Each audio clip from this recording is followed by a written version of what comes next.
Hola, ¿qué tal? Sean todas y todos bienvenidos al espacio de Sombría, el lugar donde escucharás cosas que te helarán la sangre y muy probablemente te quitarán el sueño. Prepárate y disfruta de lo que estás a punto de presenciar.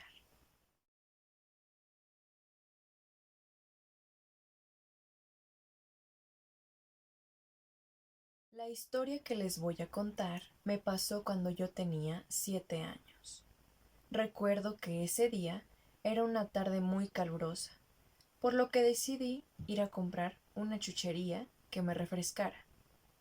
Para esto, uno de mis vecinos vendía mangonadas, así que fui a su casa. Él era un adulto ya mayor, vivía solo y todos los vecinos lo conocían. Todo iba normal, hasta que me dijo: si quieres, mientras te preparo tu mangonada, puedes ir al segundo piso. A lo que yo, siendo una niña, solo decidí hacerle caso, y así fue como entré a su casa. Subí lentamente por las escaleras, con confusión del por qué me había mandado ahí, pero aún así obedecí. Hasta que llegué a la puerta. Una puerta de metal color negro. Me lo pensé algunos segundos antes de abrirla, pero por la curiosidad de saber qué había adentro, la abrí. Aún puedo recordar el rechinido que ésta hacía mientras la iba abriendo poco a poco. Levanté la mirada y era una especie de balcón. El silencio reinaba en el espacio donde yo me encontraba, y a la vez podía sentir una enorme tranquilidad, como si ese espacio no tuviera ni una sola pizca de mala vibra. No puedo recordar a detalle lo que había en ese lugar. Lo único que sí recuerdo es que ahí había una silla. Alrededor habían algunas plantas medianas y otras más grandes. Mientras seguí observando, volteé hacia el barandal y de manera inesperada vi a un niño que estaba parado mirándome fijamente a los ojos. La manera en la que él me miraba era como si estuviera muy enojado, pero a la vez asustado, como si quisiera decirme algo. Estaba muy pálido, delgado, tenía rasguños en las mejillas. Su cabello era lacio y parecía que tenía unos 12 años. En ese momento lo único que yo sentía era el silencio abrumador y la presencia del niño. Pero de repente escuché que el señor me gritó desde abajo para decirme que mi mangonada ya estaba lista. Eso me distrajo un poco. Cuando volteé de nuevo, el niño ya no estaba.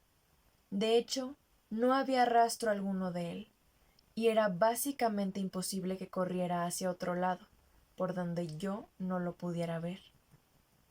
Bajé confundida y con mucho miedo, pues no encontraba explicación alguna a lo que había sucedido minutos antes. Pagué mi compra y regresé a mi casa a contarle de inmediato a mi familia. Todos estábamos en shock. La confusión no terminó ahí, pues años después estaba con mis amigos de la calle en un parque de noche, contando historias de terror. Ya saben, algo típico. Obviamente les conté mi historia en casa de ese señor, creyendo que había sido una experiencia única, pero uno de mis amigos me contó que no era la única, ya que otro de nuestros vecinos había tenido una experiencia similar. Él se encontraba solo, caminando por la calle, de madrugada. Justo pasó por enfrente de la casa del señor, y de repente volteó hacia uno de los carros que estaba estacionado, y vio una figura extraña debajo de éste. Al asomarse bien, pudo observar que había un niño. Estaba escondido debajo del carro. Lo curioso es que ese carro pertenecía al mismo señor. Sintió una vibra extraña porque ¿qué haría un niño ahí a mitad de la madrugada?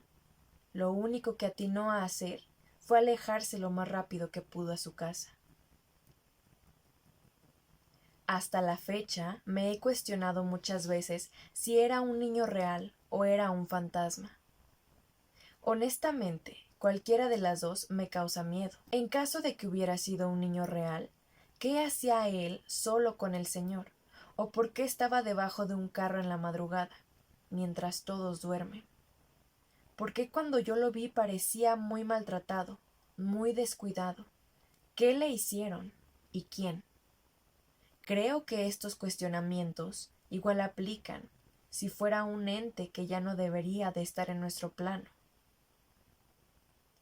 ¿Alguna vez han escuchado que los niños no pueden ser fantasmas? ¿Que en realidad son demonios? Todo esto ronda por mi cabeza de vez en cuando, y lamentablemente no hay una explicación factible. Gracias por leerme. Saludos.